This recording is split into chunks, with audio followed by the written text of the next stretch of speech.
تلنگانہ میں چین سنیچروں کا دہشتناک حملہ، 60 سالہ خاتون سے 5 تولے کا منگل سوتر چھین لیا گیا۔ تلنگانہ کے ضلع میڈچل سے ایک تشویشناک خبر سامنے آئی، جہاں چین سنیچروں نے ایک بزرگ خاتون کو اپنا نشانہ بنا لیا۔ یہ واقعہ کیسرا پولیس اسٹیشن لمٹس میں واقع گدم کنٹا گاؤں میں پیش آیا۔ اطلاعات کے مطابق 60 سالہ سورنا نامی خاتون، جو ایک جھونپڑی میں چھوٹا ہوٹل چلا کر اپنی زندگی کا گزر بسر کر رہی تھی، رات کے وقت اچانک واردات کا شکار ہو گئی۔ نامعلوم چور خاتون کے قریب پہنچے اور ان کے گلے سے تقریباً 5 تولے وزنی منگل سوتر چھین کر فرار ہو گئے۔ مقامی لوگوں کا کہنا ہے کہ ملزمان نے واردات سے قبل علاقے کی ریکی کی تھی اور خاص طور پر رات کے وقت اکیلے رہنے والی خواتین کو نشانہ بنایا جا رہا ہے۔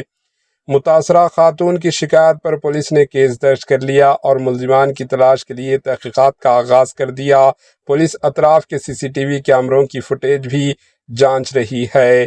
ناظرین، ایسے واقعات شہریوں میں خوف و ہراس پیدا کر رہے ہیں، جبکہ پولیس عوام سے الرٹ رہنے اور مشکوک افراد کی فوری اطلاع دینے کی اپیل کر رہی ہے۔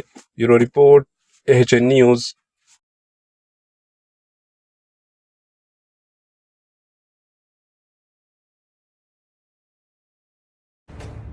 AHN نیوز کے YouTube چینل کو سبسکرائب کریں اور بیل آئیکن کو دبانا نہ بھولیں تاکہ آپ کو ہر نئی آنے والی ویڈیو کا نوٹیفیکیشن بر وقت مل سکے۔